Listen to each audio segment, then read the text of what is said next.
So we're delighted to have you with us for our February Seniors Living Smarter Seminar, Getting Your Affairs in Order.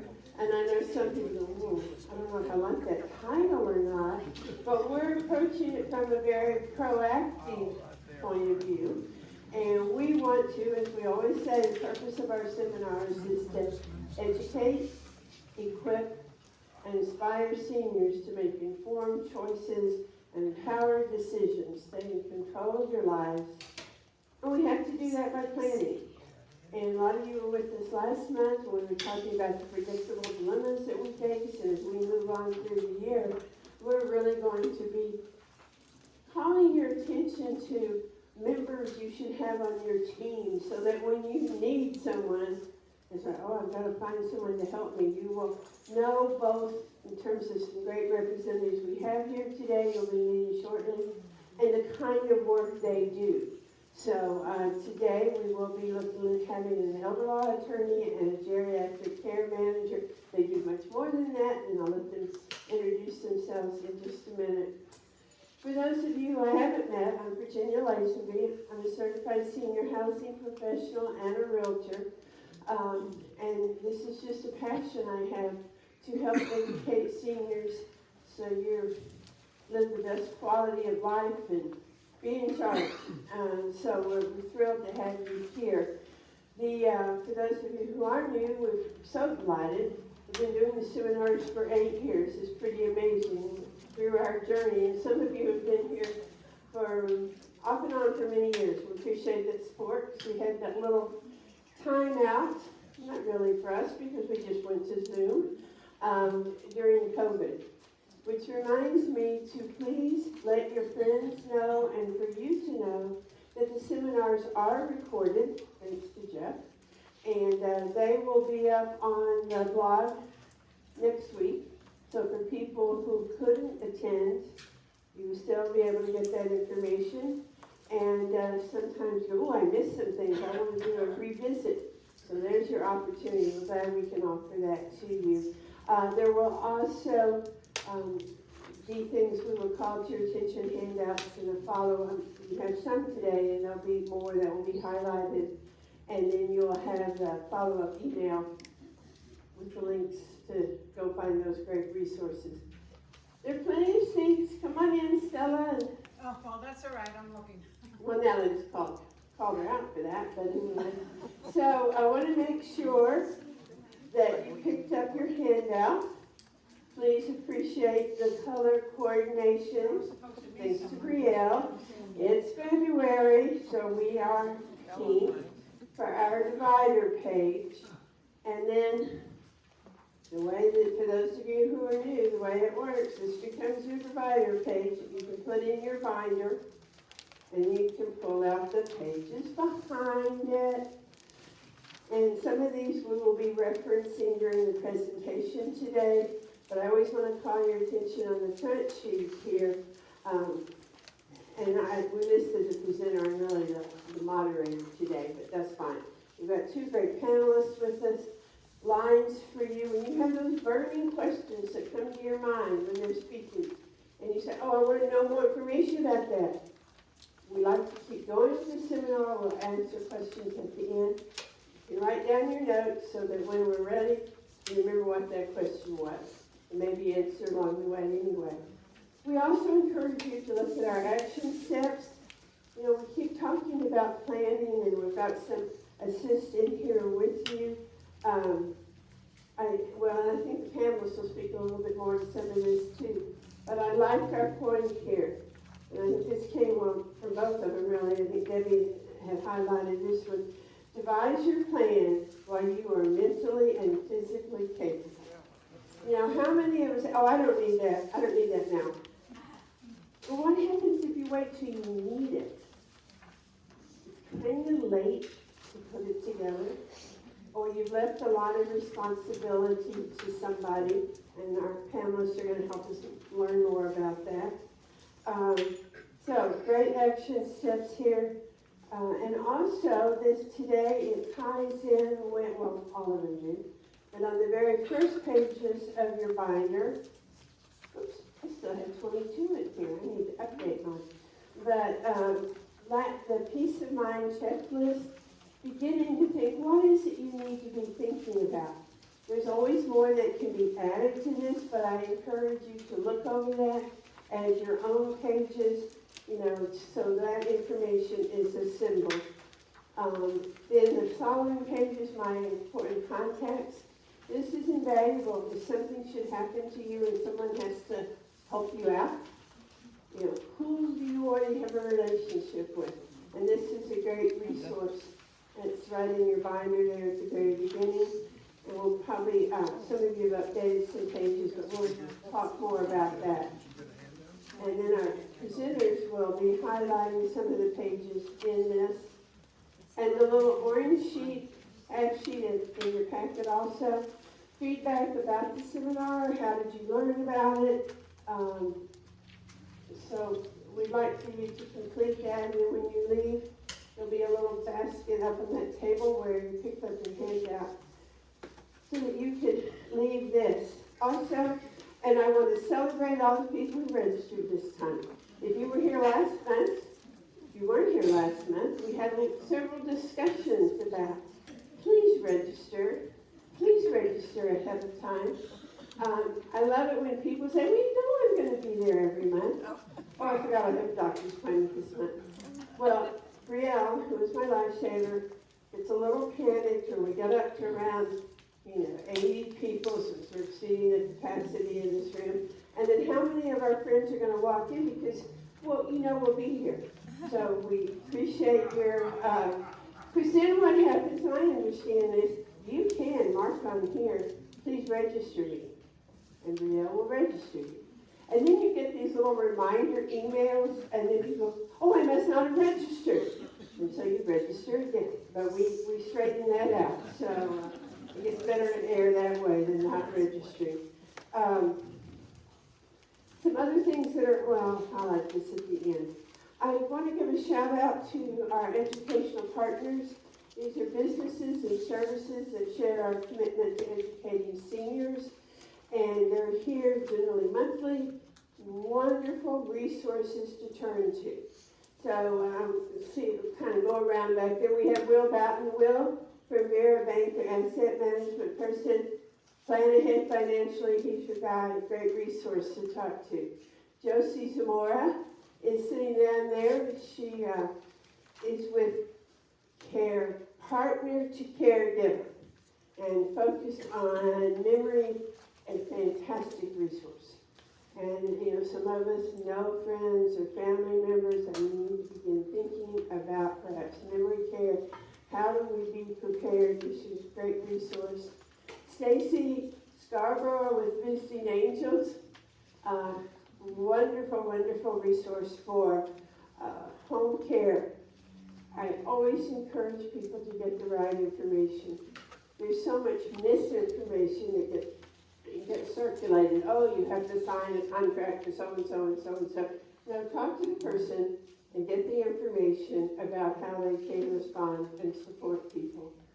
And then we have, we're missing a table. This Josie's over here. Yellow table. Wait, who's my yellow table? I'm going blank. Oh, that's yours. That's right. You're going to meet Debbie in just a minute. No one, and Teresa Shapiro, you'll meet them in a minute. The orange table is our Seniors Living Smarter services. That is our downsizing business. Debbie Brockway, who works on our team with Property Prep, will be over there to explain more about that. We just really want you to be able to gain information. So there's some housekeeping things.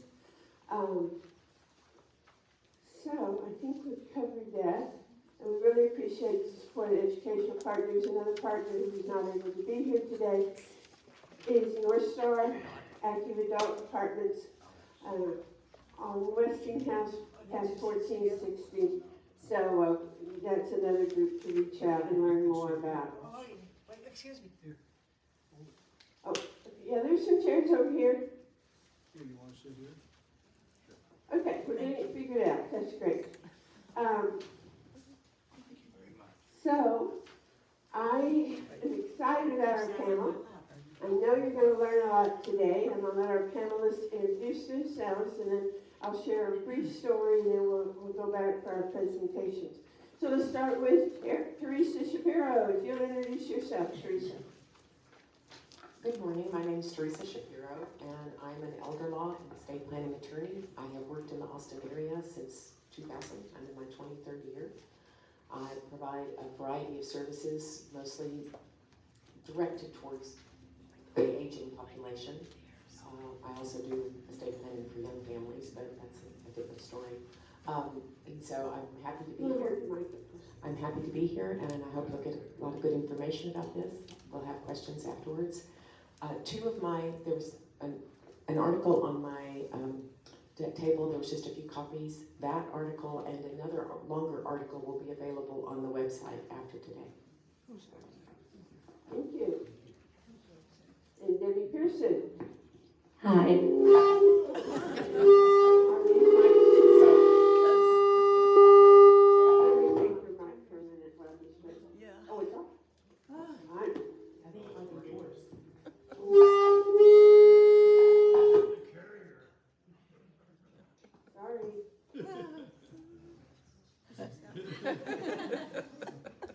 Hi. I was afraid to say that. I'm Debbie Pearson. I'm a registered nurse who started a little company in 2000. So we're here kind of the same stage of the development of our love of our lives, of what we do. My background is 20 years in hospital nursing in St. David's, and I guess that was the most fun. It was intensive care back when the nurses kind of ran the intensive care and there weren't doctors around and we had to make it happen. So that was back in the 70s. So that was in the Wild Wild West. But did that for 20 years and then stepped into community nursing and have done that ever since. My company is a care management company, which actually gets out and helps people advocate for what they individually want and what they need. So that's a lot of fun. We provide caregivers, care management. We are a guardianship program, which is kind of an arm of the court, where we step in if someone needs a legal guardian and they've not done their legal documents, so there's no one to step in. And then we do planning. So it's kind of a four-legged company. I'm thrilled to be here. As a native Austinite, I've stepped into Georgetown from time to time, but it's good to be with you today and learn a little bit more about Georgetown. What a wonderful group of involved people looking at aging. I mean, you should give yourself a hand because most people at my stage, at your stage, are not willingly stepping into it, making eye contact, and helping their lives go better through the aging years. So good for you. I had bragged on you. I told the presenters, I said, oh, you're really going to like our attendees. They're a neat group of people. We built our own community. We still welcome new people whenever you join us, but we are delighted to have you all in the planning that you put into this. Thank you. I want to share a couple of short stories. This really comes from the National Institute on Aging, but I think it does a nice job of causing us to pause and think about where we really are, how prepared are we, and so on. And then Teresa and Debbie will be picking up on this. But again, this is from the National Institute on Aging. Ben has been married for 47 years. He always managed the family's money. But since his stroke, Ben is not able to walk or talk. His wife, Shirley, feels overwhelmed. Of course, she's worried about Ben's health, but on top of that, she has no idea what bills should be paid or when they are due. Across town, 80-year-old Louise lives alone. One night she fell in the kitchen and broke her hip. She spent a week in the hospital and 2 months in a rehabilitation nursing home. Even though her son lives across the country, he was able to pay her bills, handle her Medicare questions right away. That's because several years ago, Louise and her son made a plan about what he should do in case Louise had a medical emergency. You know, no one ever plans to be sick or disabled, yet it's this kind of planning that can make all the difference in an emergency. Long before she fell, Louise, who we just heard about, put all her important papers in one place and told her son where to find them. She gave him the name of her lawyer as well as a list of people he could contact at her bank, her doctor's office, her insurance company, and investment firm, and so on. She made sure she had copies of her Medicare and other insurance cards, and those were given to him. She made sure that Medicare and her doctor had written permission to talk with her son about her health and insurance claims. On the other hand, Ben always took care of family matters, money matters, and he never talked with Shirley about the details. No one but Ben knew that his life insurance policy was in a box in the closet, or that the car title and deed to the house were filed in his desk drawer. Ben never expected that his wife would have to take over. His lack of planning has made a tough job even tougher for Shirley. And when I read those, I think I've heard a lot of similar stories from our community here. And I wanted to share those, just kind of set the stage.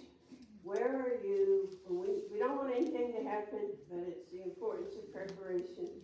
And that's what our panelists will be sharing with us today. So, we're going to get started here. All right. Again, you'll save your questions because you'll see some of these overlap and you'll find out more information. But let's start with the title of our seminar today. What does getting your affairs in order mean? And I'm going to ask Terry, Teresa, as our attorney here, what does this mean, get our affairs in order? Okay, first of all, let's resolve this. You can call me Terry. I go by Teresa professionally. My friends call me Terry. It gets to be confusing. I don't care anymore. Y'all can call me Terry. We'll just make it simple. Getting your affairs in order, it means a lot of planning. It means talking about things that are uncomfortable to talk about. It means talking with your families about things that are uncomfortable to talk about. And sometimes they don't want to talk about it any more than you do. They don't want to admit mom and dad are getting older. They don't want to think about that. It's important that you have family meetings and discuss things. A lot of the documents that you need in place, you need to people worry about wills or trusts, and I hear a lot of questions about trusts. That's a long story we won't talk about, but those documents are important. They're important because it deals with what happens to your stuff when you're not here. You're not going to care. I mean, ultimately, you're not going to care. It's important for your peace of mind to get that done, but the more important documents are the things that happen that provide for care for you when you're no longer able to care for yourself. It's also important to do the information, to give the information on where documents are, what bills are paid, what insurance is paid, where things are, who does what in your life. And that's what getting your affairs in order means. You put that all in a binder, in a location where your kids or your caregivers can find it, and it makes it accessible. They know where to go, they know who to contact, they know where things are. They will love you for the rest of your life if you do that for them. It is so hard. The worst story I have is a man in Dallas who he lived in California, raised in Dallas. His mom had Alzheimer's. His dad was taking care of her. He gets a call at 7:30 in the morning that his dad was found wandering down the street. His dad had had a stroke. He could no longer talk. Similar situation. He'd been the one to take care of things. The son, living in California, had not an idea. It took him 17 days of time to find out what bills needed to be paid, where their insurance was, who had to file a claim on their insurance to get them hospitalized. And he ended up having to move here, put his parents in Wesleyan, and it took care of him the rest of his life. But it took so much time. It was valuable, wasted time. It could have been eliminated if the documents had just been done in advance. Okay. So speaking of documents, we want to go ahead and highlight. She made an interesting distinction between the documents, right, that were gone. Those are the important things. But it's these documents that help us process during through. So Teresa, you want to highlight those for us?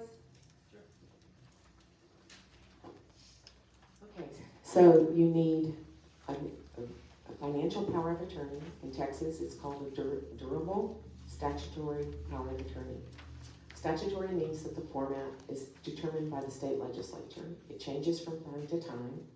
Once you do the document, it doesn't matter if the legislature subsequently changes it. It was good at the time it was executed. That's all that the requirement is.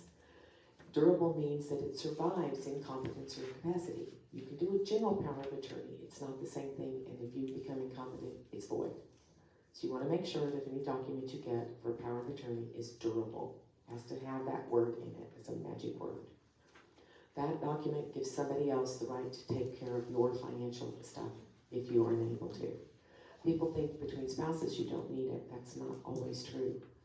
You and your spouse have control of community property, but you don't have control of their half, nor do you have control of any separate property they have. So inheritance, money given by gifts, that's separate property. And you don't have control of that as their spouse. So you still need a power of attorney to handle your spouse's affairs. There's a medical power of attorney. Medical power of attorney does for medical decisions what the financial power of attorney does for finance. It allows someone else to make decisions for your health care when you reach a point where you can no longer make those decisions for yourself. Then there's the HIPAA form, which is the privacy thing. You want to make certain that the people who are named in your power of attorney are authorized to access your records. Because in Texas, the medical power of attorney does not go into effect until you reach the point where you cannot make decisions for yourself. In order for your agents to know that you've reached that level of incapacity, they need to be able to talk to your doctor. So that's why we do the HIPAA form. You also may want to issue an advance directive to physicians, what's also called a living will. It's whether you do or do not want to utilize life-sustaining measures in certain conditions and under certain situations. There's also a form for appointing an agent to take care of your remains. Powers of attorney die with you. And so if in Texas, they passed a law a number of years ago that made this document more important. If your choice is to be cremated and any family member in the state says they don't want you cremated, if you don't have this form to give someone the legal authority to override that, you cannot be cremated. You will have to be interred. So it's an important document. And even if you don't want to be cremated, there's issues that come up, buying the expensive casket and all of this kind of stuff that causes arguments. And so it's better to have one person who has that legal authority to make those decisions. Funeral homes really appreciate it. There's also a form to appoint a guardian in advance of need. That's something we'll touch on later. But if guardianship becomes necessary, it's good for you to say who you do want to have as your guardian. We usually just mirror the documents that you've done if you've done powers of attorney. However, sometimes there's people that would be considered as guardians that you don't want. You might have a bipolar child or a child that's estranged or from a previous marriage that would be considered in the family line for consideration that you do not want to take care of you or your stuff. And so you want to do that form and say, under no circumstances do I like this person appointed. The positive appointment is not binding on the court, but the negative one is. So the positive one, the court will look at situations. If somebody's not capable or not appropriate, they'll pick somebody else. But if you say you don't want them, the court will not appoint them no matter what. There's a couple of other documents. There's a donor form that's more elaborate than just putting it on your driver's license. Putting it on your driver's license doesn't really make you a registered donor. It just alerts the healthcare people that you want to be a donor. The form I do is a state form. It's a legislative dictated form. Gives you an option to also say you don't want to be a donor, so there's no questions of people you leave behind, whether you just didn't do it or you wanted to or not.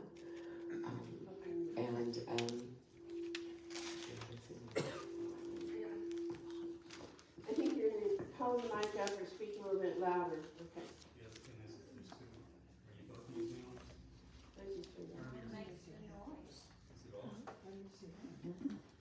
And her squeals louder than this one. She just turns it on. So, is that better? Yeah. Okay. And I also want to say that I know you go, my gosh, this is a lot of documents. I don't have all these words written down. That's what will be in the handout that when we send out the follow-up email, Teresa has a wonderful document, 39 page right there. And then, excuse me, that's right, Debbie has a summary for us we're going to hear about in just a minute.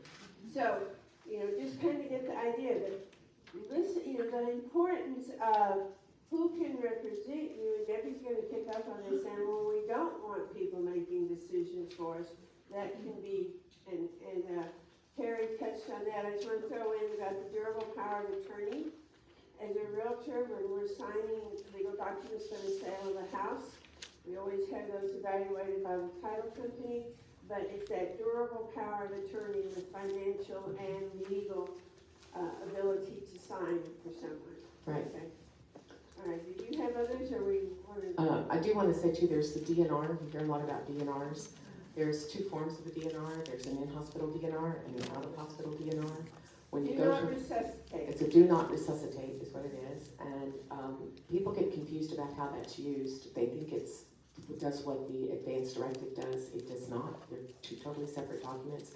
The little handout I had over there, I think they're all gone now, but it'll be on the website as well. It's called What Do I Do? And it goes into an in-depth explanation of these documents and what they do and do not do. A DNR only says that if you go into a heart attack or respiratory distress at a time when a normal situation where an ambulance would be called, that you do not want to be resuscitated. And there's some issues with that now EMS says if you call them, they're going to come and they're going to resuscitate you whether you have that form or not, because they consider the call to be a verbal revocation of the form. And so if you have that situation arise, do not call EMS until the person has died. The person's died. And even Sorry, then, I asked her. even then, they may come and resuscitate or attempt to resuscitate. I had someone do that after a person had been dead for a couple of hours. That they came and tried resuscitation for 30 minutes before they called the person dead. So just be aware that there's some issues with EMS at the moment. I'm sure it's their legal department. I'm sure they've got sued, but it doesn't help. And it's very difficult not to call them because you panic. So I hope everybody was able to hear that part. We all have to respond in different ways in different situations. And it's one thing when we make these decisions and plan ahead, hopefully with a more level-headed mind, than when we are facing a crisis. And that's the importance of having everything laid out and knowing what's what. So no, you're not going to take a test on this morning. You'll be able to identify all those. But I hope it's piqued your curiosity. And we are going to follow up with a little bit more particulars about it. But to look at the links that you will receive and work through that. And that's the important part. Okay. About not calling them, if you do not have a DNR and you don't call them, that's bad. Okay, that's bad. You have to have a DNR in place. Okay.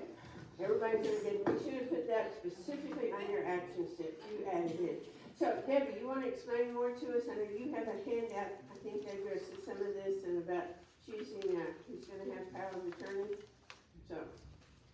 Yes, and, is this on?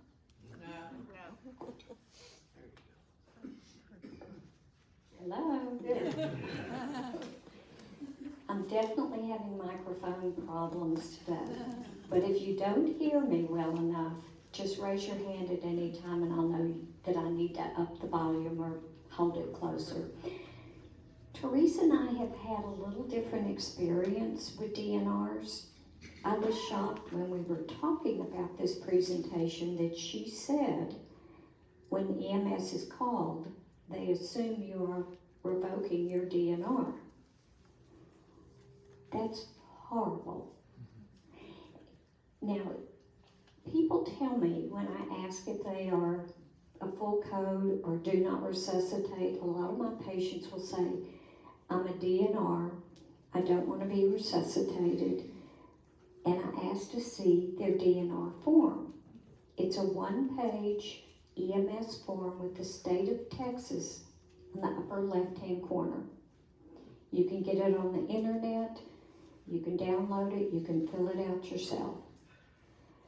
What they are talking about is they have a directive to physician that says they do not want to be put on life support if they have a terminal or irreversible condition.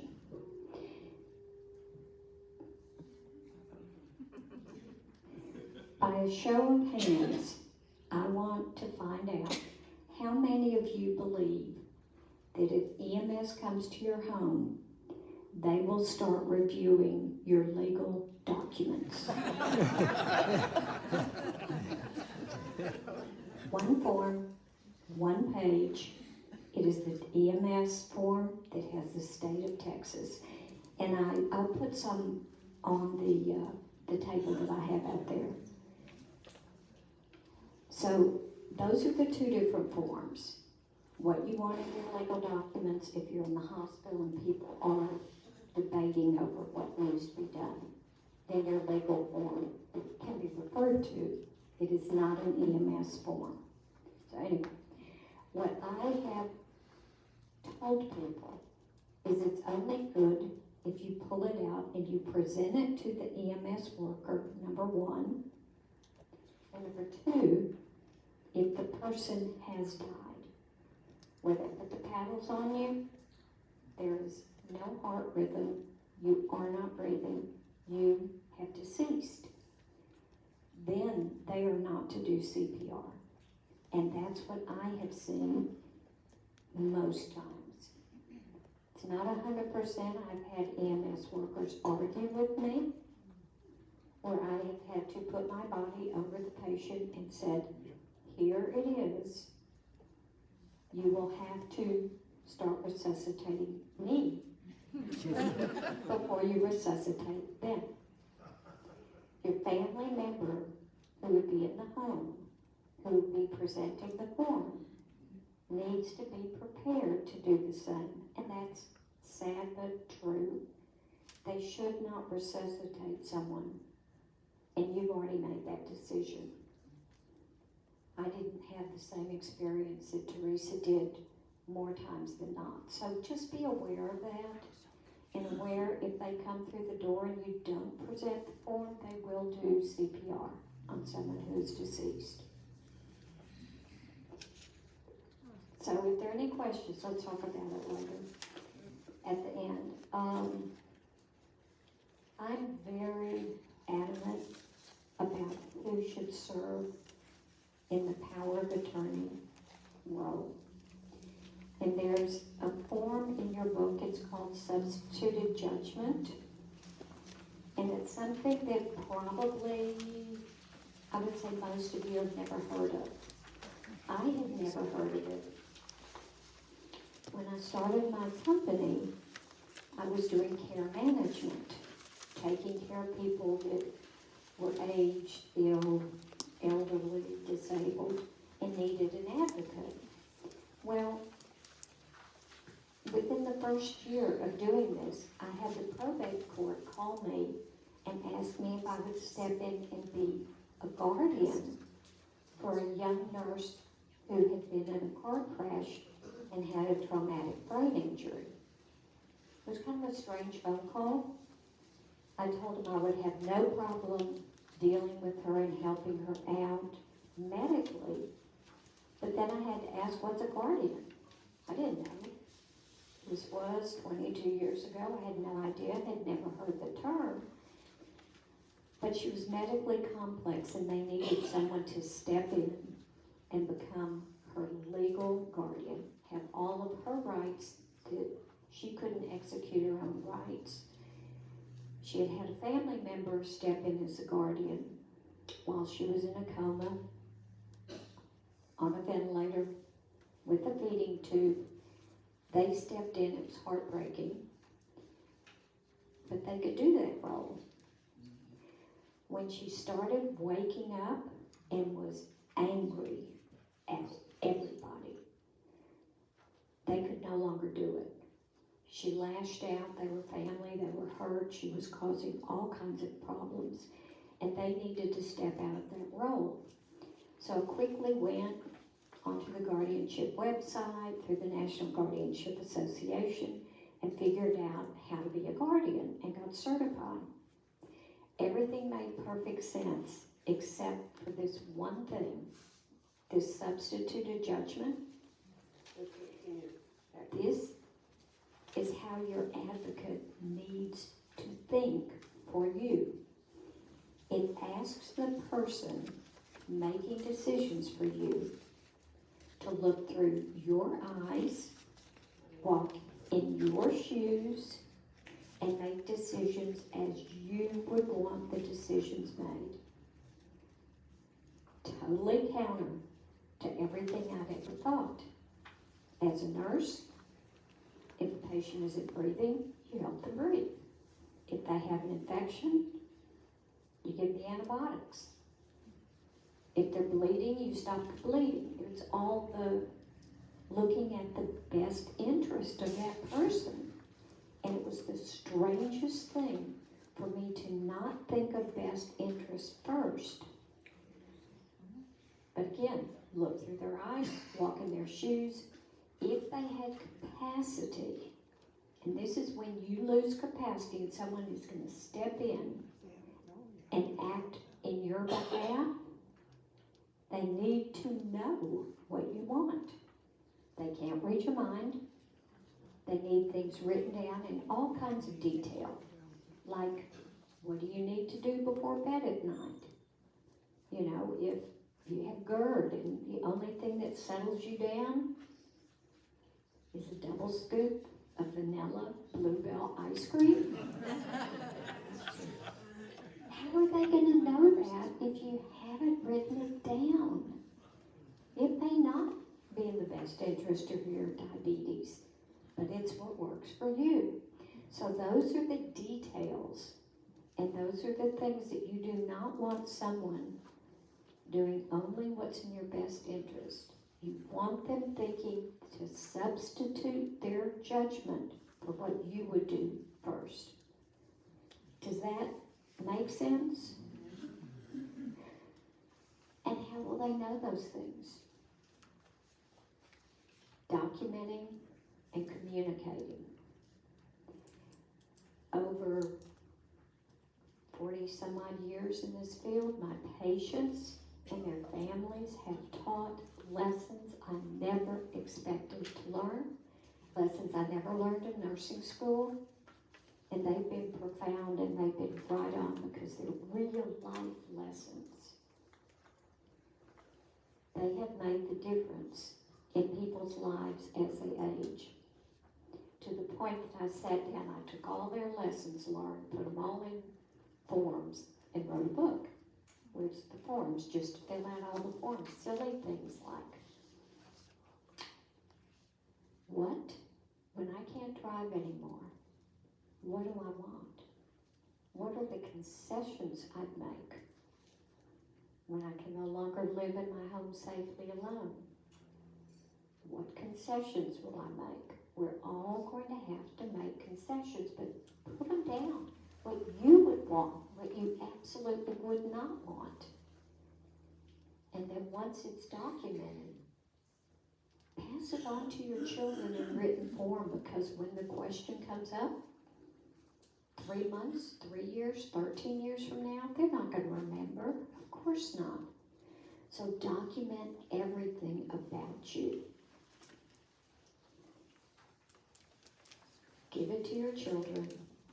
Hold your annual family meeting with my kids. They have to go through it. every December, they have to spend 1 hour looking at our needs of aging, what has changed, what's the same. But they all 6 of them, they hear the same thing, so one can't go rogue. So we're not telling different things to different people.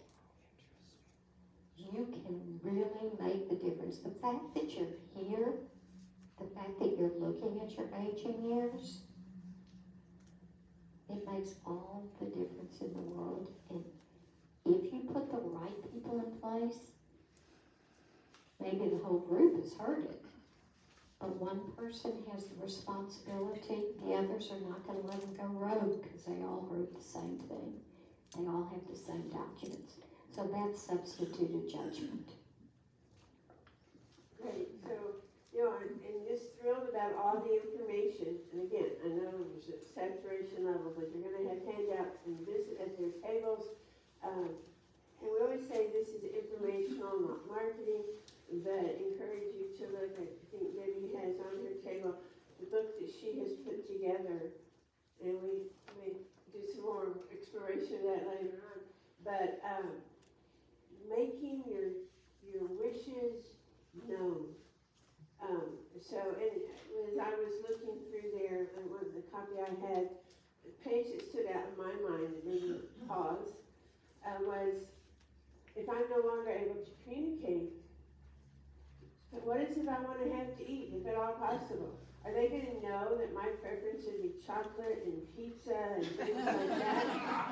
So I thought that was a very important page to make people, but the examples that she gives. So anyway, just checking out that resource and talk more about that. So let's go back now to, let's see. Debbie, did you want to say anything more about your advanced directives page? It's just really the list of things to fill out that will affect you during your living years. And I do care about after death and wills and stuff like that. But these are the ones, if you take care of these, you're doing great. So these are similar to what Terry had mentioned, and so you do have a brief summary here, and on the follow-up resources we share, there'll be more in-depth and so on. So, picking up on that, Terry, share with us a little bit about, a lot of us get these documents drawn up, and we kind of put in a desk drawer, and if we're lucky, if we're smart, we've at least made the person who's supposed to take care of them aware of them. But sometimes that's kind of the end of it. We forget about that. So, Terry, could you pick up on that? When do these go into effect and needs the update or whatever? Okay, so, let's start with when they go into effect. A will is effective when you sign it. It obviously doesn't get used till you die. It has no legal authority until it's probated. It has to go through the probate process in court. That's always a question that people have. Do we have to go through probate? So, The document is just an advisory document until it's probated. It has to be probated within 4 years of the death, or it can only be probated in certain situations and for certain reasons.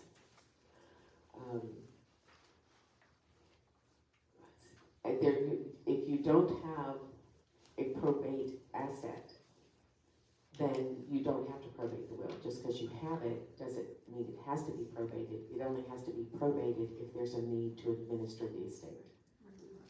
And I don't want to go into here what's a probate asset and what's not. You can ask me later and I'll be happy to explain it to you, but I don't want to take time in this forum to do it. The statutory durable power of attorney goes into effect when you sign it or when you become incompetent. You have a choice. You have a choice of whether it's effective immediately or whether it goes into effect only when you become incompetent to handle your financial affairs. My preference, my advice, is to have it go into effect immediately because it's a lot more flexible. If you just can't take care of something, you want some help taking care of something, you get sick and you don't want to deal with it, you're in the hospital for a while, then your agent can take over to do things and you don't have to prove, they don't have to prove that you're incompetent to do that. If you make it only effective when you're incompetent, your child or your spouse is going to have to go to your doctor every 6 months and get a new letter that says you were incompetent. Because financial institutions won't take a letter less than 6 months old, more than 6 months old, and they won't honor that power of attorney unless it's clear that that person is incompetent. The medical power of attorney goes into effect only when you become incompetent or incapable of making your decisions. That's the state law. You cannot make it go into effect immediately. So that's one issue. Advanced directives are effective the day they're signed. DNRs are effective the day they're signed. All of the other documents I mentioned, the guardianship form, the appointment of agent, all of those things are effective the day they're signed. And you should review those documents at least every 5 years, all of them, to make sure that you still want the people you named, you still want the distributions, all those things are still the same you wanted. You should also review them at any major life event. A marriage, a divorce, a birth, a death, any of those situations, you should review those documents and make sure that they're up to date in what you want. Because oftentimes changes need to be made.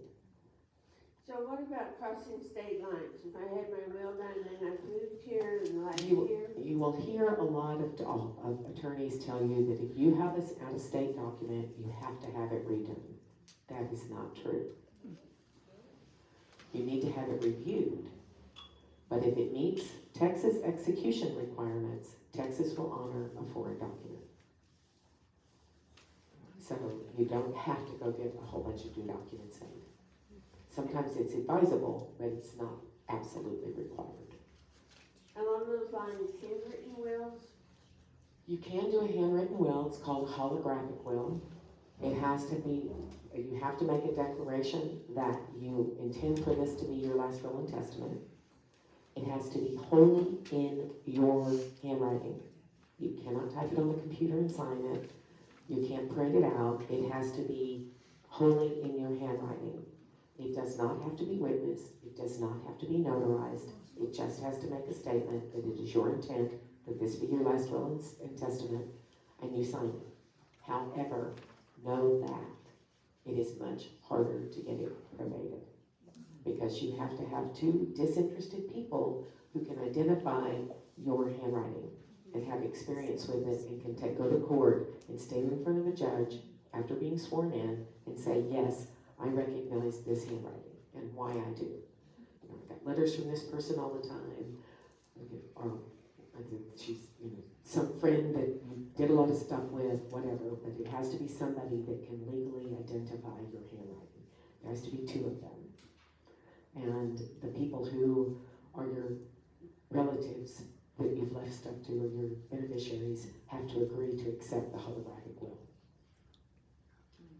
In this day and time, when people don't write letters very often, just the thought of having someone who It's often hard to do that. recognize your handwriting, we don't write very much. We rely on the trusty old computers that can drive us crazy, but Usually it's best to use those wills only in an emergency situation. If you're on the hospital bed and you've been told you're dying and you don't have a will, that's the way you can do it. You can also call an attorney who's willing to do hospital calls. probably know it, okay? What about if, I think you've already talked about selecting that, we need to add any more about selecting who our legal representative will be. I really love what she said, but I want to add a different kind of twist. What she said is absolutely dead on, wonderful. You should do that, without a doubt. But I also want to talk about people choosing the people that serve as their agents under their powers of attorney. And oftentimes they think they have to name their kids. You do not. It doesn't have to be a family member. It can be a friend, it can be a different relative, but it doesn't have to be your kids. And even if it's going to be your kids, you don't have to name them in birth order. You don't have to name them in geographical location, although on the medical care, that is a consideration. You need to choose the person who can handle the responsibilities of that task. If If you have a child who's a spendthrift, you do not want them in charge of your money. If you have a child who faints at the sight of blood, you don't want them responsible for your health care. Give them a break. Okay? So you need to choose people who are capable of doing the job. And it's a careful consideration. It's not just, oh, I'm going to name my kids in this order and that's it. You need to really think about it because you're asking them to take on a lot. And you need to make sure they're equipped to do it. Becky, did you need to add anything else to that? Or? Maybe you can correct me if this is right or wrong, but I have read one of the statistics is that 75% of people who are named to act don't even know they're named. You know what? They don't have to agree to it. You just name them. And there can be an assumption it is the firstborn son. And when it's not, what do you think that happens to your family when it's a great surprise? Of course, I'm an over-planner. All of our children have the documents downloaded and on their phones. It's a requirement. But they need to know that they're named. And there's an assumption that is made in families, not only that they're the responsible party when they may not be, they may be in a different order, it may be the next door neighbor. But then how do they carry out your wishes if they don't know that they're named? But that's a huge percentage. And that is taken care of when you make copies of your power of attorney documents and you hand them not only to the primary, but to the alternates. And the alternates, I always say plural, because I want to make sure there are at least 2 alternates for everyone, and that they are of a younger generation. They have to be, because, gosh, I can't give a percentage, but it's the majority of documents that I review for my elderly patients when I bring them on as a patient. And they read like a listing of the deceased and the disabled. Their brother is no longer living. Their mother is no longer living. Their spouse is in the dementia unit. Do they have documents? Nothing. So I love that Teresa said to review them every 5 years and at events, because you really want them to work and work well for you. Be selfish. This is your future when you cannot speak, when you are voiceless, and it may only be for 3 days when you're got a bad UTI and you wind up in the hospital septic. It may be for the rest of your life, but you want them to work for you and work well. So along those lines, we mentioned briefly, what about if the person that we think would be the best for some of this does not live locally? You mentioned, I think, Terry, about situations. Right. If they don't live locally, it's more difficult. Handling money from a distance is not so hard today because everything's online. And that's kind of an easy thing to do. Handling medical stuff is very hard to do long distance. That's when someone like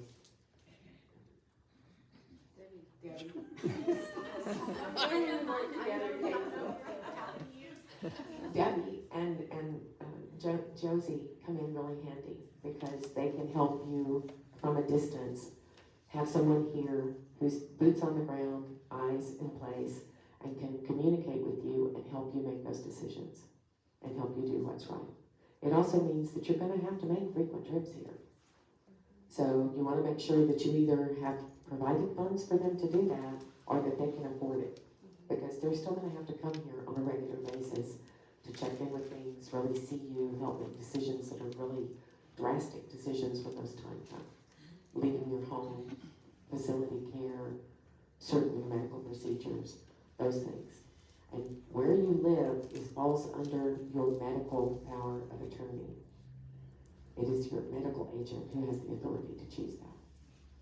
People have to work with the money, the person who's got the money, because they're gonna have to get money to put you in a facility, but they're the ones that make that ultimate decision if the time has come for that to take place. And so, it's really important that you make, it's still that planning, you've got to make plans. You've got to get that person a name of people like Debbie and Josie and others who are able to be step in and help them out, and to be that in-place caregiver when they can't be. Sometimes you don't have a choice because all of your kids live out of town or out of state, and so you don't really have a choice. You don't know anybody else. You've got your kids, that's it. Your spouse is gone, you're left. Your spouse is already in the facility, you're left with nobody else but your kids, oftentimes. And so, and they moved out of state. So you rely on the professionals to step in and help you out. And I've had questions over the years for that very situation when families are so spread out across the country, across the world now. Being prepared, I think we're seeing a real growing, I think, number of geriatric care type people because we need somebody here. And even if our kids love us dearly and they check in every day, but if they're living in Oregon and they can't get down here all the time, but they have a relationship with someone who can, and that's the reason we talked about building your team. Who's gonna be there for you, and for your attorney, for your care management and different avenues. Debbie, did you wanna add something to that? Okay, then, so talked about big responsibility and reviewing those documents. Are there other affairs that we haven't mentioned that we need to get in order? I think Debbie, you had another, is this the one you wanted to address that with? Yeah, we're moving a little bit past legal, but I'm a big believer that hope is not a plan. That's One of your, in your handout. this handout here. Because legal is number one most important, and that's hard for me to say as a nurse. That legal is more important than medical, but I have to say it, to be honest. Because if you don't have your legal documents in place, no one can speak for you. But once you get those done, let's jump to medical. And medical is very, very important. It's part of what's in my blueprint book as far as what do you want and what do you not want. If you cannot speak for yourself, if you're voiceless, and if your prognosis is very poor, maybe you will recover, but the stroke is so global and so large that you will never return to independence, being able to speak again, be able to live independently, or have advocacy for yourself. What would you want? What would you not want? And it isn't a matter that I want everything done for hospice care. There's a whole lot in between.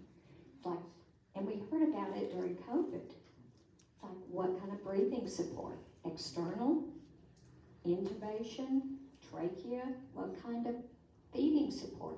They're all different levels, but I want to go on dialysis. So there's a form in the book, and it's also on my website where you can print it out. You don't need to buy the book. Print it out and go through and say what things you would want or not want. And it's interesting to do with your medical advocates to go through at this level of detail. But the way I do it with my patients and with my own family is go through, check off everything I would want or not want, gather the family together, we go through it, we all sign it, that's the understanding. Everyone gets copies, we put it away, we forget about it. It's taken care of. If I'm voiceless, I know my children will follow that. So that when that time comes, they don't have to make that decision and carry the guilt that goes with it. They are only applying my wishes. They're only applying my husband's wishes.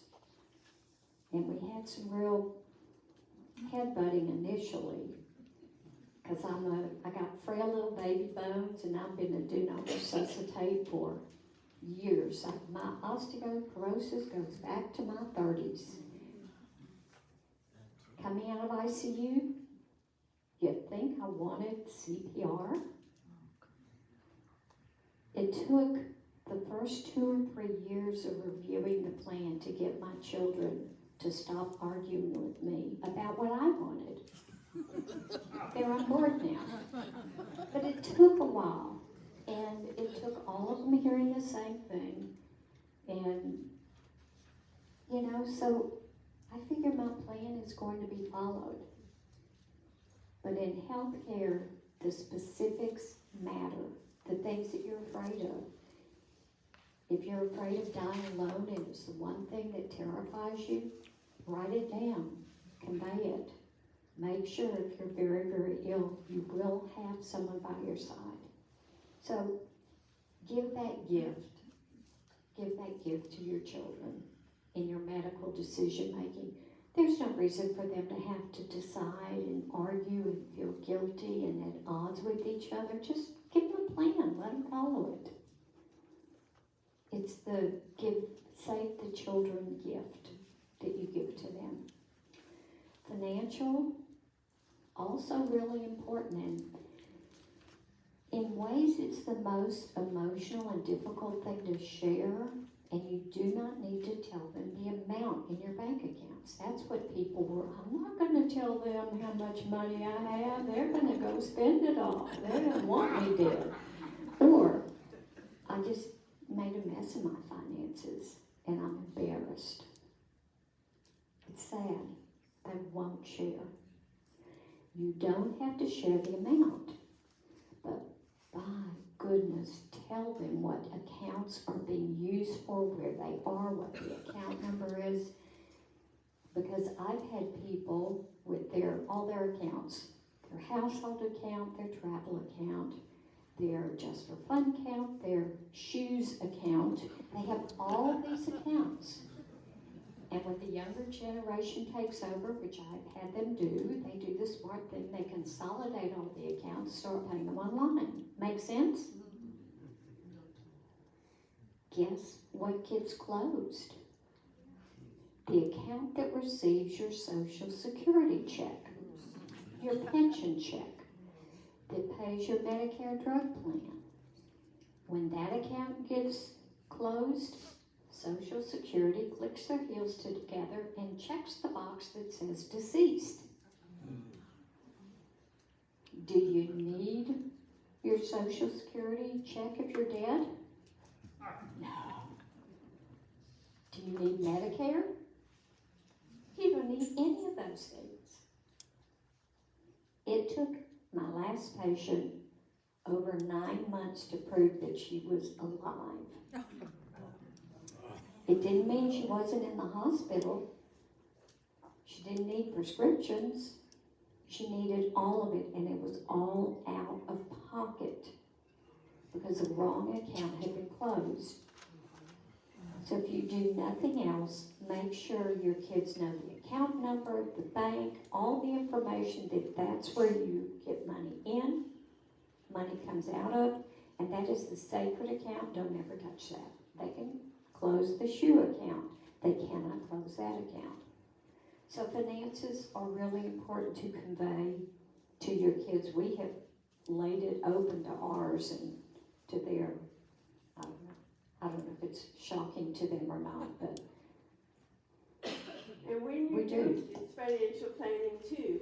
And when you talk to you with an asset manager, I know there's always this, what's the financial planner, what's the financial advisor, what's the asset manager. Go talk to Will and find out how he can help us separate that. But another type to have as our team member, and we're going to have future seminars that will deal more with the estate planning and the financial part. But a good reference that all of these go together. And yeah, and as long as they have the telephone number, they have all your banking and financial information, passwords. digital assets, which is a new term that I've learned, that we have digital assets. I'm gonna give this the best of my ability, but it's a new term for me. It's the ones that we have online, whether it's our long-term care policy, whether it is our funeral plan. These are assets that many of us have, and they're online, and if you don't provide with your digital asset, your login, your password, they will go unused, and kids are going to be taking money out and using money for something that's already been paid. So logins, passwords, digital assets, that will help your fiduciary do the job they need to do. And then personal choices. Not everything is under the will. There are many valuable assets you have that fall outside the will. Specific bequests, you have the ability to list those, because there are families who have been fractured forever and children don't talk to each other after the parents died because of who got the engagement ring. And this is not a joke. It is true, and it's heartbreaking. Listed in special bequests, who gets that blue vase that was your great-grandmother's, it can fracture your family and all you've worked to keep your family together because they don't get it. So there are lots of things that fall outside of your will. Your funeral wishes. Do you want all 3 spouses listed in your obituary? Or they can list the first and the third, but do not mention, those are big things. And you can list them all, you can make all your plans, you can do everything you want. If you write it down and you make it your decision, not the kids to find out. There's also one other thing, we all live in one of 3 stages available to plan. I think most of us are in stage 1. We can talk about it, we can document it, we can pass it on to our responsible party. Stage 1, you get the plan you want. Stage 2, most of the people I work with are in stage 2. They know exactly what they want and what they don't want. They can tell you all about it. Have a good day. They can tell you everything they want and don't want, but either their vision has gone out, their ability to communicate clearly, to ambulate, to go to the bank.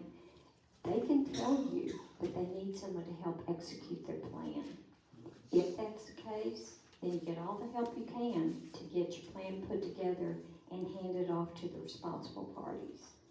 And then, you know what stage 3 is. We've all seen it. Absolute chaos. No legal documents, no medical wishes, no financial handoff, nothing. And then someone gets to step in and do the best they can to manage your crisis. It's up to you what stage you want to make your plan.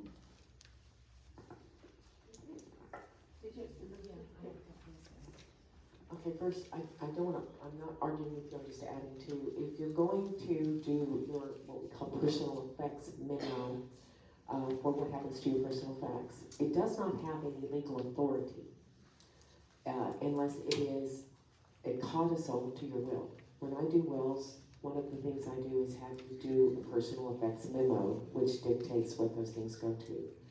So it gets probated with your, it just died, with your will. However, if you have that document, like a holographic will, that document needs to be wholly in your handwriting. If it is wholly in your handwriting and says, this is what I want to go to these people, and you sign it and it's dated, it counts as a holographic will.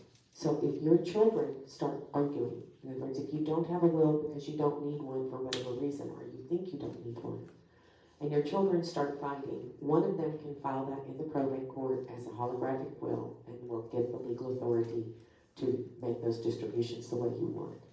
That won't happen if you don't write it down to begin with. So if it's important to you that your great niece gets your diamond bracelet that she admired as a kid, you need to make certain that that's written down in your handwriting and clearly identifying the object and who gets it. I had one client who collected cobalt glass. She had 5 people in her family named Pat. If she had written it out to say, Pat gets the blue glass, God help the person who's trying to sort that out, okay? So you need to make certain that the items are well identified and the people are well identified so that somebody not familiar with your stuff or your family could identify them.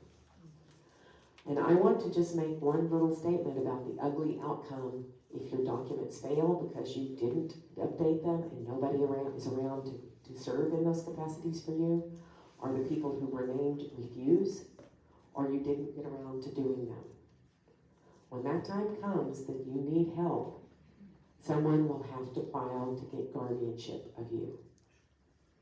A guardian of the person takes away all of your rights as a person. You can no longer make any decisions for yourself. You cannot vote, you cannot drive, you cannot own a gun, you cannot marry, you cannot divorce. You can't make any of those decisions for yourself. You can't decide where you live. You can't decide who takes care of you. That's decided by your guardian. The guardian of the estate manages all of your money, no matter what form, no matter where it's at, no matter who is your financial planner. They take over and they manage everything for you. You no longer have any rights to make any decisions about your money. Now, the guardians are monitored by the court, so the guardian of the person has to file a report on the condition of the ward every year with the court. It's filled out by the guardian, and it's notarized and it's filed. They have to state when you went to the doctor, what your overall care is, whether you've increased or decreased in ability, whether you stayed the same, just an overall, this is where we are. This is where we started, this is where we ended, this is what happened. The financial guardian has to file an account every year in the court. That account has to be done by an attorney. It has to identify all of the assets, what you had this year, what you had last year, what happened in between. Every dime that went in, every dime that went out has to be accounted for. So they're not going to steal your money as a guardian, but you're not going to be able to have any influence over what happens to it, what bills they pay, what they don't, where you go, where you don't go. And it adds the expense of having that form filed every year. It's not cheap. It takes me hours to do those accounts. It's like setting up an accounting system for a person. But it's a very expensive process. It's a very unhappy consequence for you, especially if you have some capacity but you just can't take care of yourself. So do the documents. It's so much easier. Have the family discussions. Have the meetings once a year, like it or not. Sit down, we're gonna talk about this, you're all gonna hear. So there's no fighting because you told this person they were getting this, or you wanted that, and you told this person something different because it was a different day of the week. And then they fight. Make sure they're all on the same page. Make sure you keep your documents updated. And make sure they know where they are. You can get to them or have copies. It's critical. Okay, I want to open this up for questions. I just want to highlight, Debbie had included this, it's a great resource. The placement alternatives reference sheet, the grid, great resource. We may answer some questions related to that, but we have other seminars coming up. When we look at knowing what are those, and we like to use the word communities, what will best meet our needs at different times. And this is a great summary, but I promised people we'd open this up for questions from the floor, and I want to respect time limits. So what questions do you have? Now, if you're going to be very personal about this particular situation, visit with Karen and Debbie afterwards, but any general questions we have, now's a great time. Mary Ann? Debbie, as nurses, we always joke that we want DNR tattooed to our chest because we have seen people who are in ICU and they, yes. Anyway, where do you suggest you put that DNR form, like if you live by yourself? Or I heard that Knox boxes can be used, I don't know. So the question has to do with DNR forms. Where's the best place to put them so they will be used and different situations? Debbie? I would say everywhere. I have one in my glove box of the car. I have it in my travel documents when I travel. At home, I have it in the refrigerator. It's like a big pill bottle that has medications, and I do not resuscitate all my medical information. Probably the most effective place is on the refrigerator door, taped to that. For some reason, EMS always goes to refrigerators. They may be hungry, I don't know, but it's where they go. But of course, I have it on my phone, and all my children have them. Do you think that's enough, or is there I something? think she's covered a Another lot of place? bases. Now, we used to, those vials for life that were the tubes that were in our refrigerators that we would put that in. I haven't seen much about those lately, but some of us may want to revisit those or other things to add, Terry. With my experience from what Debbie said earlier is different from hers. They don't look in the refrigerators always anymore, but I still tell people to put them in there. Make sure that you put them in there in a moisture-proof container, because refrigerators are humid and paper will disintegrate. I also tell people to put them on the back of the front door, and I also tell women to carry them in their purses. Well, that will make us aware of every, we've covered lots of bases. Looked like you wanted to add, Debbie. Okay. A good question, because I know there's always that discussion, but did they find it or where will they find it? Other questions people have? Yes, Connie? Do you suggest, like you said at the beginning, you put things in a binder, or would you put it into a file box? So she's talking about when we collect these documents and all this material, what's the best way we put it into a binder, a file drawer, into a little printed booklet that's and so on? When I do documents, I put them in a binder. I also give you a hard copy as well as an electronic copy. I tell people, put that binder in a safe place. If you're concerned about your house catching on fire or about it getting stolen, put it in a lockbox, a fireproof box. Do not put it in your safety deposit box at the bank. Please do not do that. You can't get to it. But now should your will be along with that, or not? The will Is is- in that binder. The will is in the binder. All of the other documents, all of the originals are in that binder, along with a list of information sheets similar, including some of the stuff that Debbie suggests and some additional stuff I suggest, and you should add the other stuff that she suggests. That's why everybody, how can you get all of them in a binder? It's in a binder. It's a big binder. It's a big binder, and it says estate plan on it. If you have a will, that's in a binder, and then if you have all these other things. Everything's all in the same binder, and it's Yeah, that was indexed, 3 and or it's 4 in inch there. notebooks. If There it's, you if go. it's a couple, the binder's about this thick. But it's also difficult to put it in a safety deposit box, and I do that on purpose. I have nightmares about people trying to get documents when they're in safety deposit box. The bottom line of that is the document that gives them the right to do it is in the safety deposit box. Okay, but again, these are personal preferences, some of it's, but the point, do it. I mean, and have the conversation. The biggest thing is to make sure that your family knows where those documents are, wherever you put them, and that they're easily accessible for them. Yes, Debbie, you mentioned something about your book that you've written. Can we each get a copy of that? How would we do that? It's on Amazon. Everything's on Amazon. Okay, You knew that was my answer before you Okay. asked the question. It's on thank you. Amazon.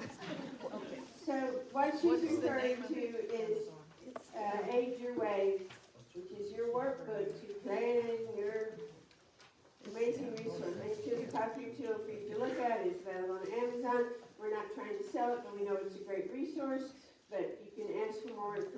about that. Thank Very you. good question. And there are plenty of other I resources understand, that, I just, that do that. thank you. I know you have to say that. Well, and it is, if you go online and I've purchased several of those, haven't used them like I should, but that was a very friendly one, I thought.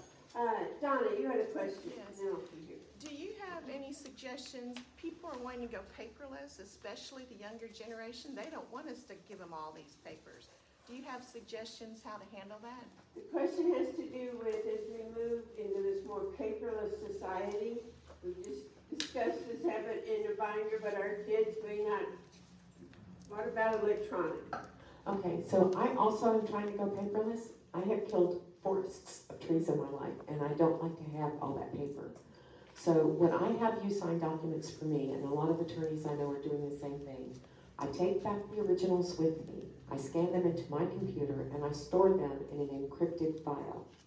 I will send that file to your children with your permission. They get an electronic copy of all of the signed documents. If they store it in a safe place that's encrypted and backed up, they will always have them, they will always know where they are, and they will always have access to them.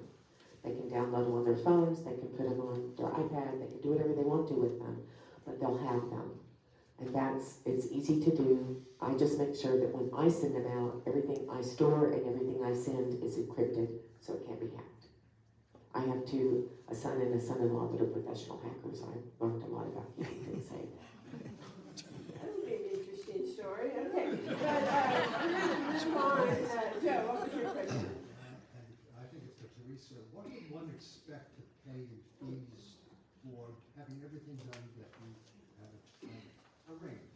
Right. Attorney, what would it cost, this broad range for all these legal documents that we talked about? I will give you the range of fees, mine are in here, but I'm not going to specifically tell you my fees because I think that would be inappropriate for me to do in an informational only information. It kind of depends on what you want in your estate plan. If you're doing a will package, it will run somewhere between $2,500 and $3,500 for a couple. A trust will start somewhere around $5,000 and go up. A trust will include all the stuff that's in a will package, but it has the added trust to it. What about a redo? A redo depends on how you do it. It depends on how much needs to be done, whether it's better to do a new document or whether it's better to pay for the work to do a codicil or additional stuff.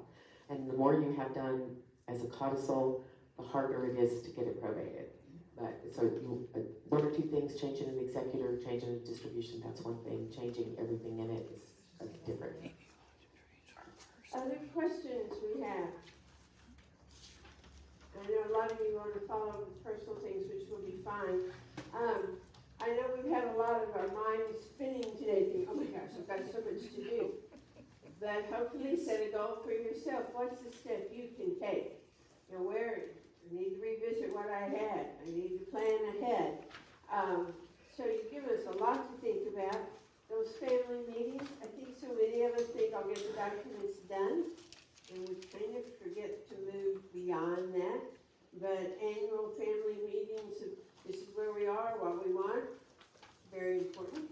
And I just want to thank you for your willingness to share, both of you, to take time to be here from your busy schedules. And I want to thank you for taking time to be here. I hope, every month we hope you walk away with new information. For some of you, you say, oh, I already knew all that. Well, that is wonderful. Pat yourself and celebrate, how informed you are. And hope you're carrying through with it and doing these things. Will be March 9th. We'll be planning the graceful exit. These topics are a little heavy, but it'll be good. You're there, we're going to be talking about some of the, leaving decisions to kids. That's the best gift we can give our kids. Is to have these decisions made, have these plans in place, have plans for where we want to live, have plans for getting rid of stuff in our houses, some of us, but all of that as we talked about, again, being prepared, so pick up a lot of what we did today, or extend it, what I mean. So I hope to see you March 9th. And let's see, for those of you who are really thinking, I want more organizing and getting ready to make a move, or, how do I get rid of my stuff? I encourage you, over at our Seniors Living Smarter Services table, there's a little bit of information about our downsizing club. We have several members of our downsizing club. We meet monthly. It's a support group for people who, you may not be moving right now. Some of them will someday they want to move, but they know they want to get started with the process. So I want to call that to your attention, and don't forget to fill out your feedback form.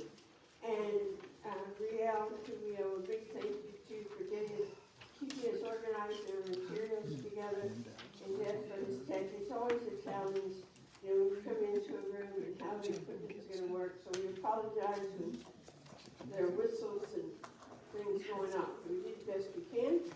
And so look forward to seeing you, and you can